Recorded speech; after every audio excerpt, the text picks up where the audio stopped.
Comment? Voilà. La semaine dernière, on a étudié que c'était quoi le rachat. Donc un rachat, vetovlo. Alors c'est quoi le sens vetovlo? Le sens veut dire que le mal, il a du mal. Pardon, il a du bien. C'est un rachat qui a du bien. Mais le bien, il est soumis au mal. La semaine dernière, on était parti à l'extrême non soumission, mais à l'autre extrême. C'est-à-dire que quelqu'un, il va faire 99% de bien, mais il y a une fois de temps en temps, il fait une avéra. Cette avéra, elle peut être de temps en temps, elle peut être même pas importante, elle peut être même très légère, mais du fait qu'il est tombé, du fait qu'il a abdiqué, ça veut dire qu'il est soumis. De l'autre côté, si on veut faire un petit récapitulatif, de l'autre côté, on va dire la même manière, on va dire la même chose avec le tzaddik. Le tzaddik parfait, c'est quoi le tzaddik parfait?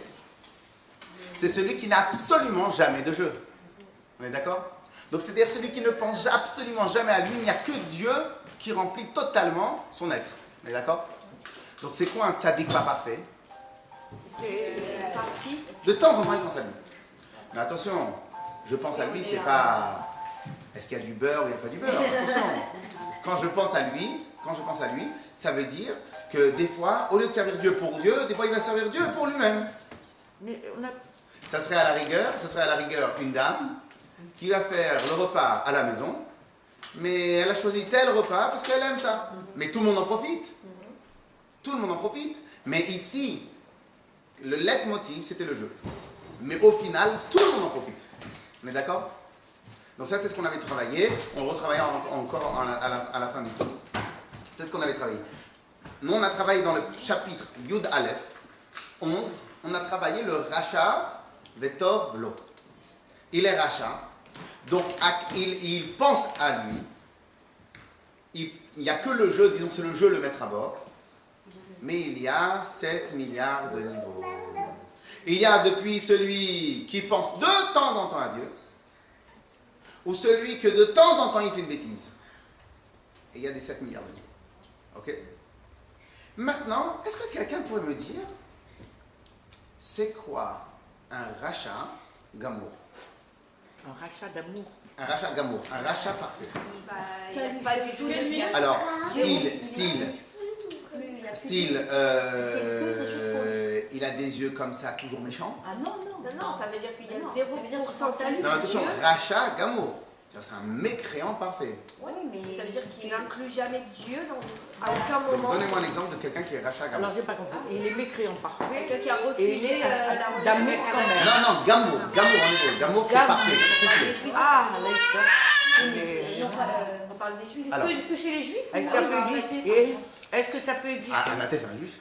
Dans la Torah, on ne peut pas, un juif ne peut pas ne plus être juif. Celui qui ne croit pas en Dieu, alors. Voilà. Alors, celui qui ne croit pas en Dieu, c'est un rachat parfait? Oui, il a refusé. Ben oui. Il a refusé complètement l'idée. Hein? En fait, c'est quelqu'un de bon, même s'il ne croit pas en Dieu. Ça peut être quelqu'un de bon, ça peut être quelqu'un qui peut être généreux. Oui, c'est ça. C'est possible. Est-ce que c'est un rachat parfait?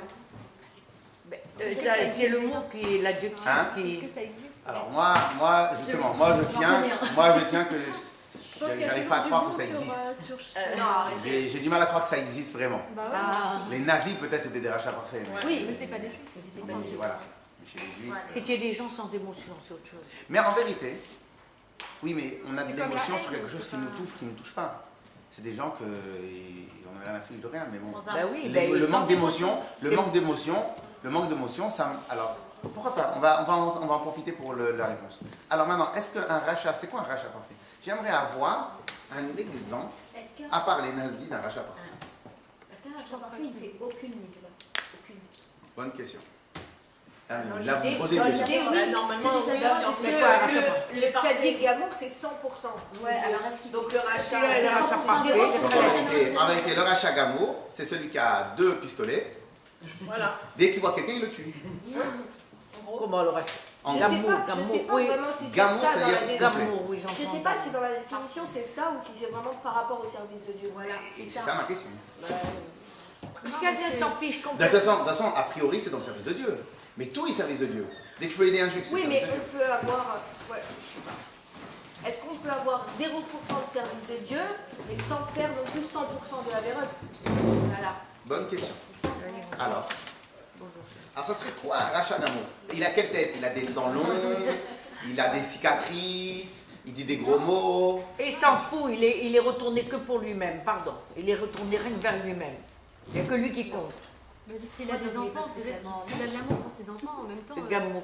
Parce qu'il y a des gens qui sont On égoïstes. peut avoir des enfants et ne pas avoir spécialement d'amour pour les enfants. Non, il n'a pas d'amour. C'est quelqu'un qui n'a pas d'amour.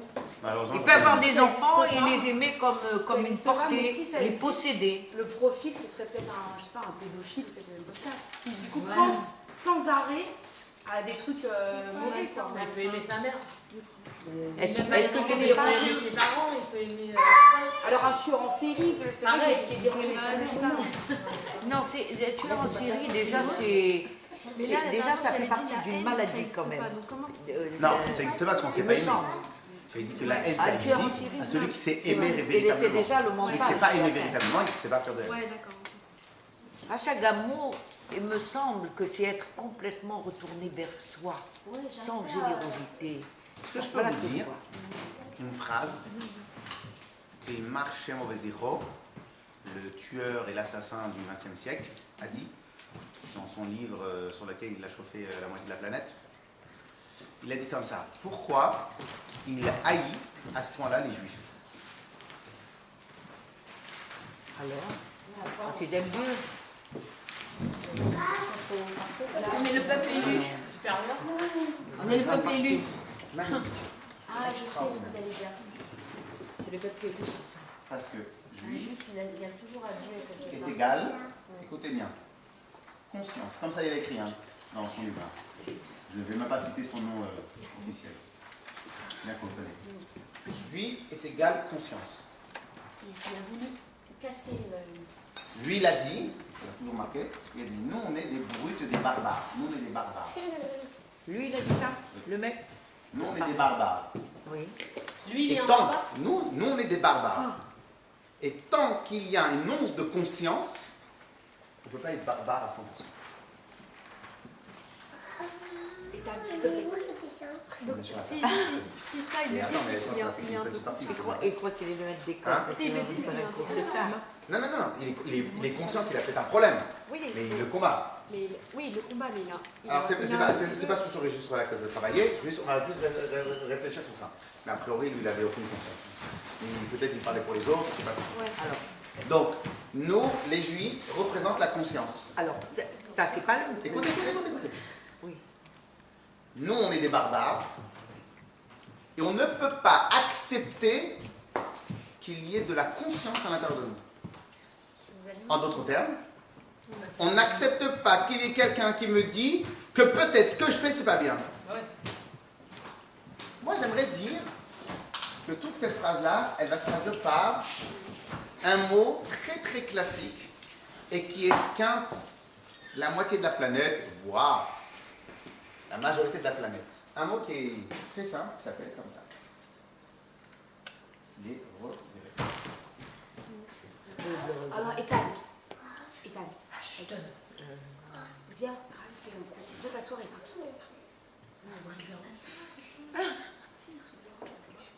Aussi, je l'ai trouvé. Alors, les regrets. Ça veut dire quoi, avoir des regrets? C'est horrible. Bah, c'est horrible avoir des regrets. On C'est doit rien avoir regretter. conscience de ce qu'on a fait. Bah oui, c'est Pas mal. bien. C'est mal. Donc, c'est quoi un regret?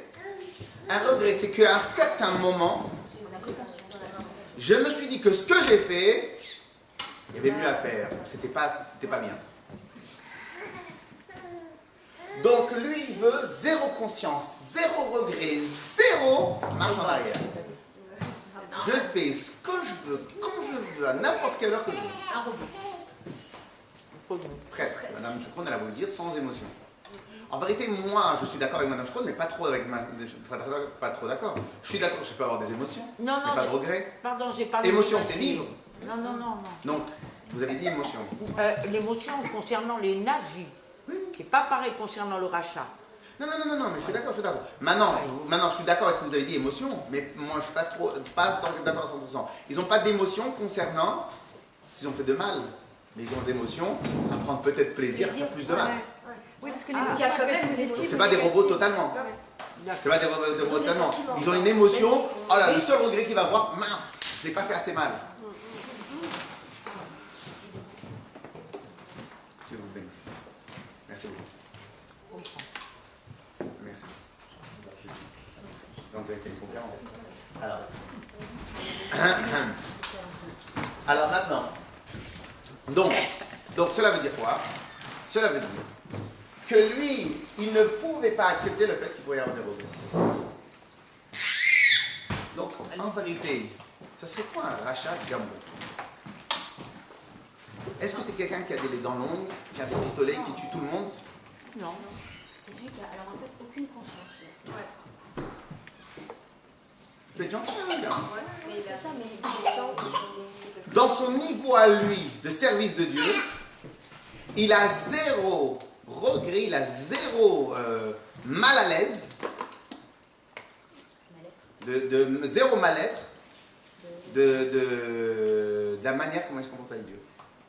Alors, les pauvres, c'est pas de leur faute, mais les gens qui sont par exemple Alzheimer, est-ce que ça rentre dans ce cas-là? On a une règle dans la Torah, c'est que tout celui qui n'a pas de tête, il n'est pas tour de la Torah.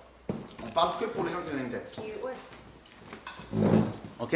Donc, en d'autres termes, c'est quoi le principe d'un rachat gamon? C'est quelqu'un que dans son niveau de service de Dieu, il a absolument zéro regret.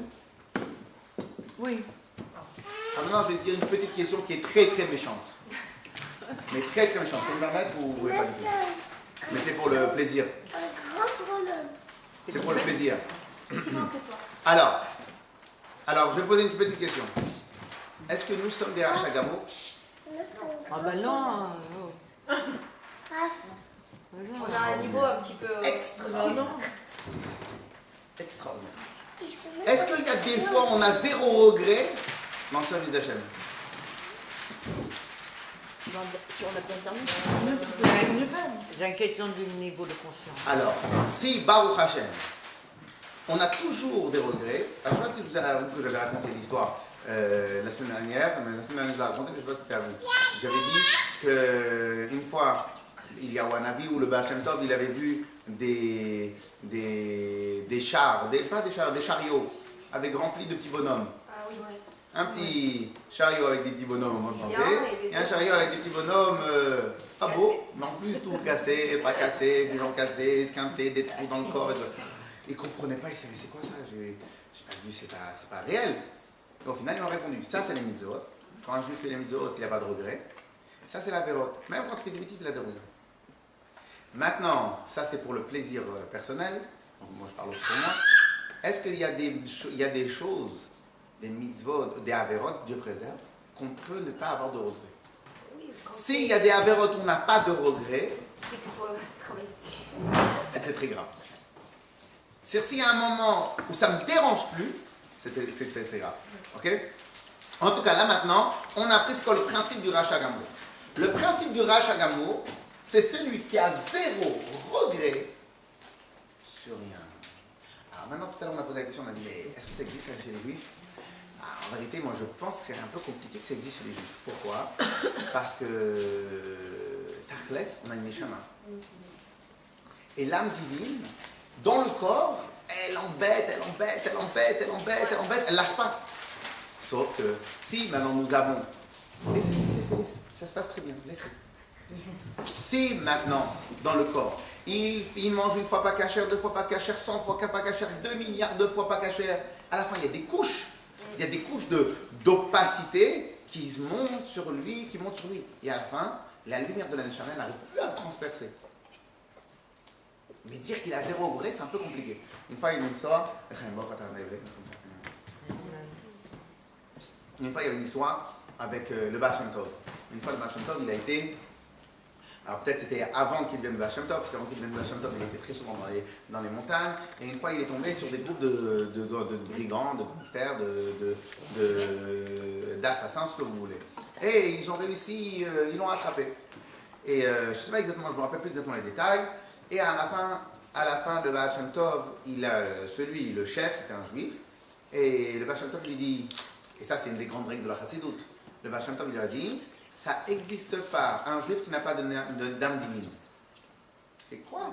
Je n'ai pas d'âme divine. Ça n'existe pas un juif qui n'a pas un lien avec Akadosh Baruch Hu. C'est impossible. Je suis un gangster, le mehadrin, Racha Gamour.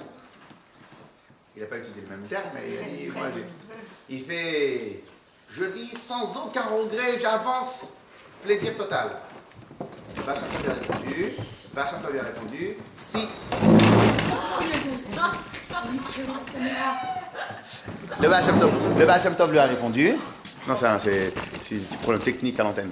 Alors maintenant, le Bacham Tov lui a répondu, excusez-moi, si vous avez des regrets, impossible jamais de regrets. Il dit, quand vous prenez beaucoup de vodka, vous pleurez. Quand vous êtes saoul, vous pleurez. Si vous n'avez pas de regrets, quand vous pouvez être saoul? Oui, non. Pas d'accord? Ça lui fait plaisir d'être chaud.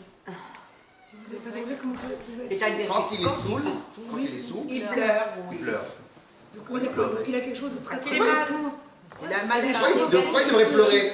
Quand je suis saoul, je rigole, moi. Pourquoi je pleure? Mais comme il a des regrets sur son état où il est lui maintenant, donc c'est ça qui provoque qu'il pleure. Donc pour répondre à une des questions qui a été dit, est-ce que ça existe un juif qui est Racha Gamour? Peut-être que dans les faits, il est Racha Gamour. Est-ce que potentiellement il est Racha Gamour? Alors peut-être c'est ça la réponse. Peut-être qu'il va y avoir une différence entre les faits et le potentiel. Dans le potentiel, c'est sûr qu'il n'est pas Racha Gamour. Mais dans les faits, bah, c'est possible d'arriver à un certain niveau où le gars il est terminé. Alors maintenant, c'est quoi le principe d'un vrai Racha Gamour? Le principe d'un Racha Gamour, c'est quoi? C'est quelqu'un qui a tellement répété les mêmes bêtises qu'à la fin il n'a plus aucune conscience, il n'y a plus, ça n'a plus de différence pour lui. Donc il vient à Yom Kippour, qu'il ne vienne pas à Yom Kippour, bon tu m'appelles, je viens, tu m'appelles pas, je viens pas, ça me touche absolument rien. C'est peut-être ce que vous voulez, ce que vous vouliez dire au début, le principe de la conscience, d'émotion. Donc il a peu d'émotions, ça ne le touche plus du tout. Mais pour l'instant, on n'est pas sûr et certain que c'est ça le sens, est-ce que ça existe chez les Bnei Israël?